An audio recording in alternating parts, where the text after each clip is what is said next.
I'll just talk for 5-6 minutes about this important topic because it's really empowering consumers. So today I'm going to talk about online reputation management, basically consumers versus corporations, and how the balance of power has changed tremendously recently, what's positive about it, and what's theoretically negative about it. And it all has to do with the power of social media, the disruptions that's out there. I call it wild, wild west of internet at this point, and online reputation. So I'm Koz Khosravani, and for a long time I wanted to talk about this topic, mainly because of experiences I had in life. And the experience had to do with buying cars. You see, 5-6 years ago I wanted to buy a car and I had a horrible, horrible experience. It was just horrible experience. And I know I'm the only one who goes to car dealerships buying things and had a horrible experience. Right. It never happens to anybody else. But I remember I was so angry when I came out. Actually, this is 7 years ago. And I didn't know what to do. I only knew Better Business Bureau. That's it. And I can't even pronounce the last word, Bureau. Better Business Bureau. Thank you. Thank you.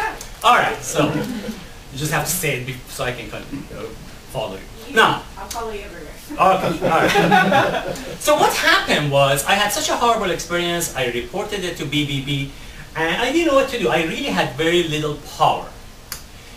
And then that experience changed tremendously last year when I went to a local dealership. I don't want to give a name because they ended up making things right. But I had such a horrible experience last year. They treated me bad. They wasted two days of my time there with a lot of stuff. There was a trading involved of my car and so on and so forth. And I got so, can I say on tape, pissed off? All right, anyway, I got so pissed off that I went and said, I need to talk to your manager. And then when I met the guy, with total congruency, I went and said, listen, this is what happened to me. And do you know who I am?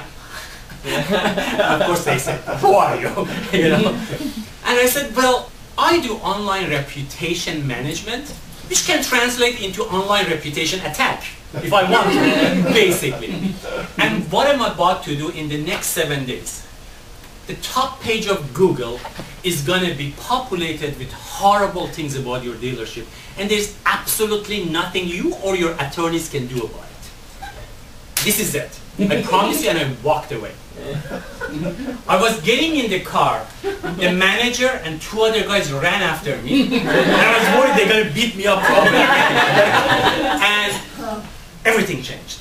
The power of online reputation and how consumers can fight back and basically protect their rights. And it was very interesting because not only they, I mean, I'm getting free services for a whole year right now. It's just amazing. I love it. And same thing happened with a resort here. There is an amazing resort here.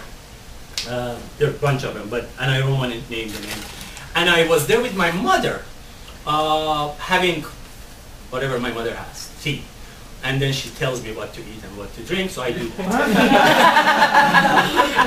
and then when we were leaving, the valet people bring my car, and I see there is something orange under my car, and it's like making noise, pa, pa, pa, pa, and the car is coming, and my mother and I are saying, what's going on? And it was basically a brand new car because I bought it from this dealership.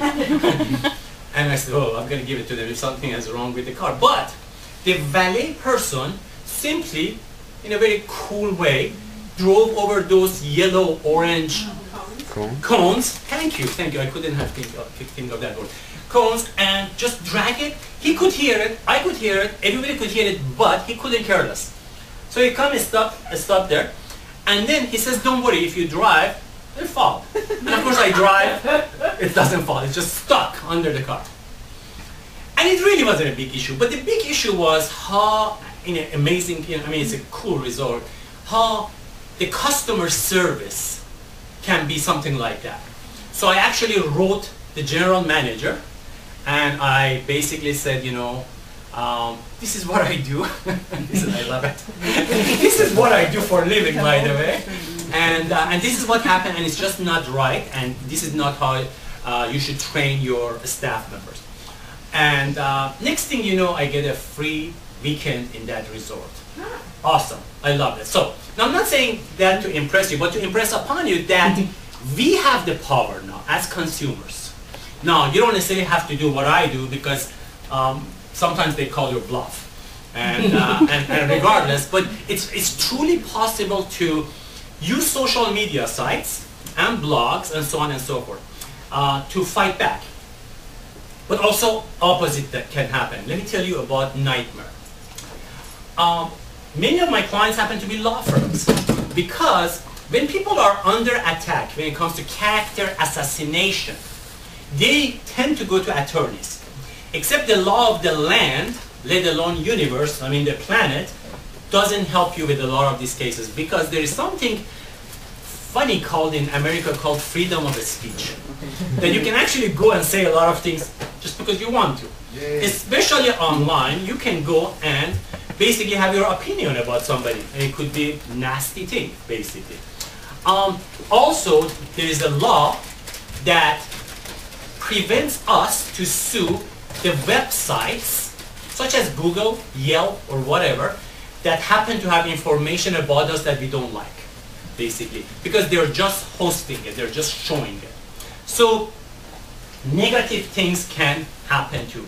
So, I mentioned I work with some law firms, and this law firm, East Coast, they came to me and they said that somebody who's very technologically savvy, a very powerful blogger, wrote this thing about us, which is not true.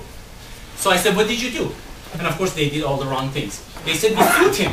That's what we do. We are a law firm. We found that, first of all, it was anonymous. They actually spent a lot of money to trace and see who it was. And then they sued him. They went to the court. They won the case. And things got worse. Because once it becomes a public record, Google picks it up, everybody picks it up, and so it doesn't even matter if you win or lose. So some of the answer, as they learned from me, was technology. I'm not here to talk about technology. I'm just saying technology allows us, from both sides, but especially the consumers, to fight back. And the good thing about it is this: in the past, only corporations could spend so much money on PR and branding and build their reputation, even if they have horrible products and services and customer support. But they could do that. Right now, those days are gone. But one of the last things I want to talk about it is to give you a warning, because these interruptions, positive or negative, let alone defining what's positive versus negative disruption, has also consequences. As an example, there is major cases of extortion happening as we speak, where there are companies in certain countries, and I don't even want to name the countries, but there are companies there who go write horrible things about US businesses or individuals, could be speakers, whatever. And then the same people approach you and say, okay, give us $50,000, $100,000, and we will take care of it for you. There are legitimate companies who are doing things that are not necessarily kosher. A good example is Yelp. Yelp empowers consumers because you can go write whatever you want about a business service provider or professional, whatever. But yet, they have a idiotic algorithm where if you give a 5-star to any business and write a lot of nice things, they think it's a fake. So, if you write negative things, you can be assured it shows up on Yelp. If you write positive things about the business, I've noticed in many cases, they just put it on the side, basically. The algorithm thinks it's fake. My own experience recently just proved it, and I've seen it so many times. So, the whole idea of technology, like any other thing, has positive and negative. And, but overall, I think this is excellent, because we have a right now to fight back.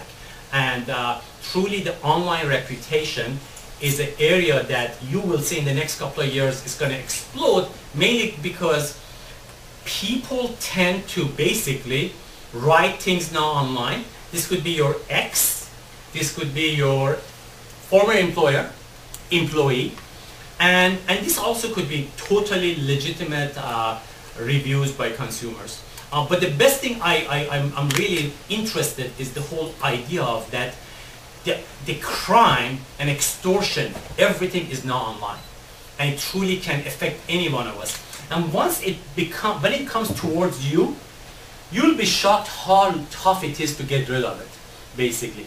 And that is something that I have a lot of passion for it. So I'll just leave it to that. I think positive disruptions in any technology, but in this case, and when I talk about online reputation, it's two kinds. One, search engines, what's written about you on Google, Yahoo, Bing, and so on and so forth. And the second one is chatters, online chatters about you on Facebook, Twitter, LinkedIn, and so on and so forth. And both of them can truly help your business, or help you as a person, or help you as a consumer, or it can really hurt you. One thing I have realized, and I close this with this sentence, is that unfortunately, technology has been and will always be way ahead of the law of the land. And that is a major problem, because by the time you're hit, law cannot help you in many cases, because it's just moving so slow. So one of the major things I hope to see in future is having the law, especially the cyber law, catch up with technology, which of course I won't hold my breath. Thank you very much, and thank you for being here today.